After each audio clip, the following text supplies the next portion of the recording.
Hello everyone, Silix Orion here, and today I wanted to share with you something that I find quite interesting, and that is the history of different CPU socket standards. A CPU socket's job is to allow the motherboard to interface with the CPU. So now that we understand why we need a CPU socket, you might be wondering, why do we have socketed CPUs at all? Why don't we just put the CPU on the motherboard?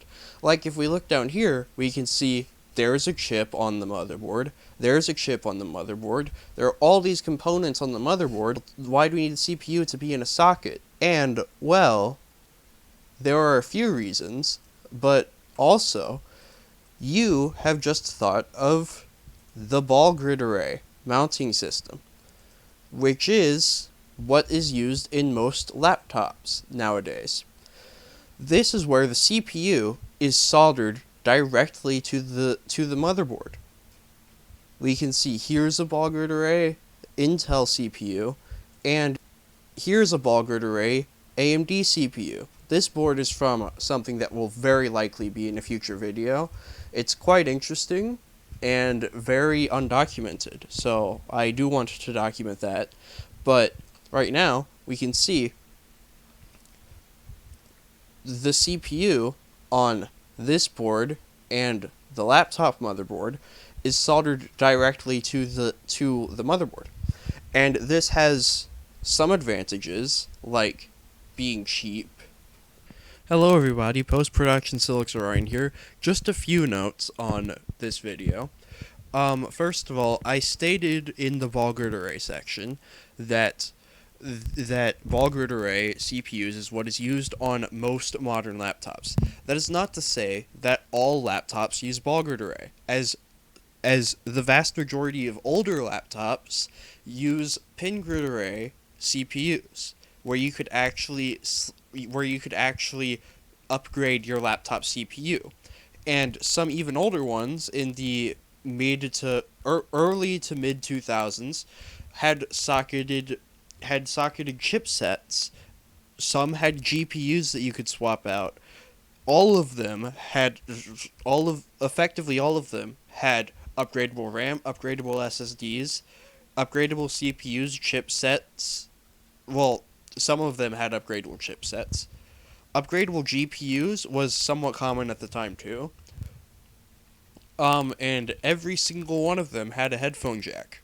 So, not calling anyone out here, but if anyone or any company tries to tell you that they can't fit a headphone jack in a laptop or a phone or a tablet, you can remember that laptops in 2005 had upgradable chipsets, upgradable CPUs and GPUs and RAM and SSDs, upgradable input-output ports, laptop expansion cards allowed you to upgrade everything, allowed you to upgrade what ports you had. They can fit a headphone jack in the frickin' iPhone 10. Anyway, rant over. I'll be back in probably 5 minutes when I bring up something else.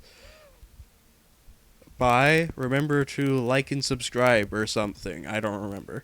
There ain't much more advantages other than, it's cheap because you're just soldering it directly to the motherboard. With that out of the way, let's get to pin grid array. You can see on the bottom of a PGA CPU the pins that interface with the motherboard socket, which is here. We can see there are holes in the socket. These holes interface with the pins on the back of the CPU. Some pros of this are that the conductor area, the volume of each individual pin, is fairly large, and that leads to low resistance. Another pro of pin grid array is that the motherboard socket is incredibly durable, because It's just like this big piece of plastic with conductive connectors inside it. It's very difficult to break this. So this makes it incredibly reliable, assuming you install the CPU correctly. If you don't install the CPU correctly, however, you will quickly find out about one of the major cons of a PGA CPU, and that is that the CPU pins are stupid fragile because they are so small that like a lot of the pins on the CPU, like this one, these over here, they're bent, and this is bad because most of these pins have a specific job. One pin would be covering DRAM, one pin would be PCIe. A lot of them are ground. Some of them are reserved for future use. It's not good for a pin to be bent.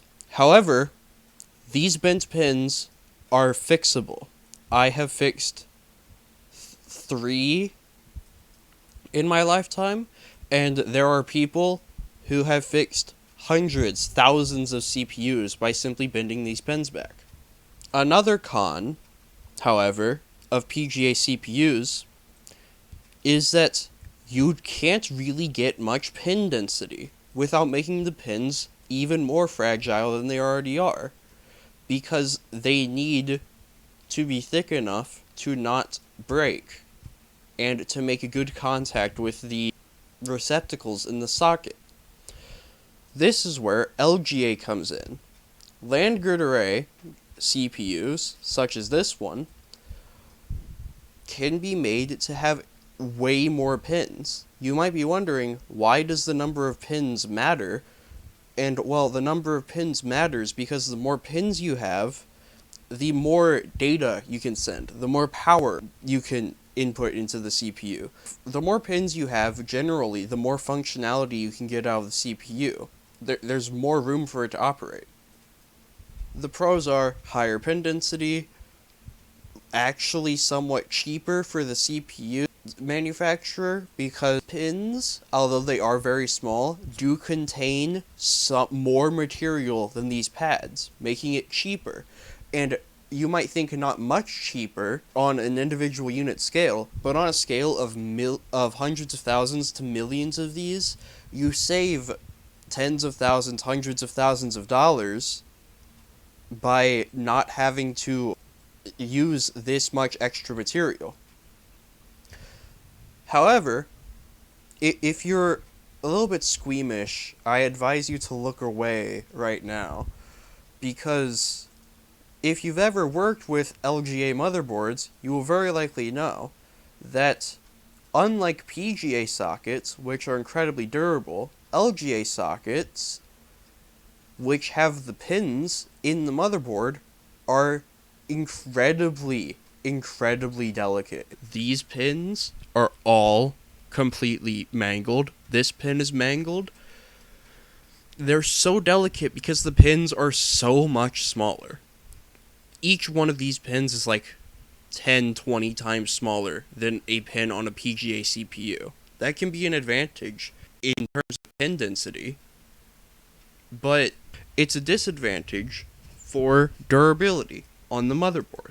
However, another pro of LGA is that the CPU is really durable. Like, there's not much that can break. However, me being me, found a way to break the CPU by ripping off these capacitors on accident.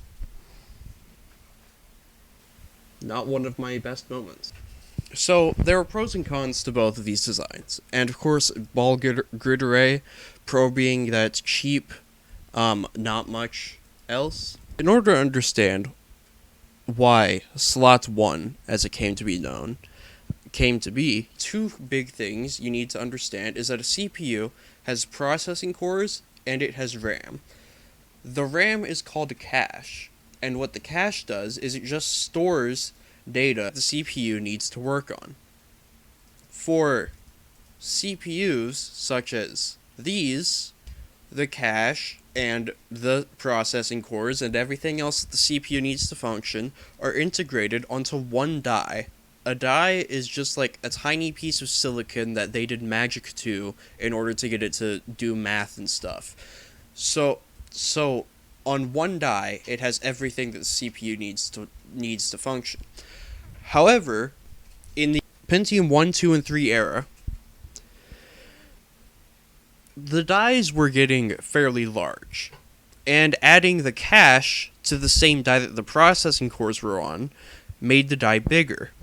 And because this was such a new process node, failure rates were higher, and making the die bigger with cache caused the vast majority of the CPUs to fail, because you can't throw away like a small part of a silicon chip. It either works or it doesn't.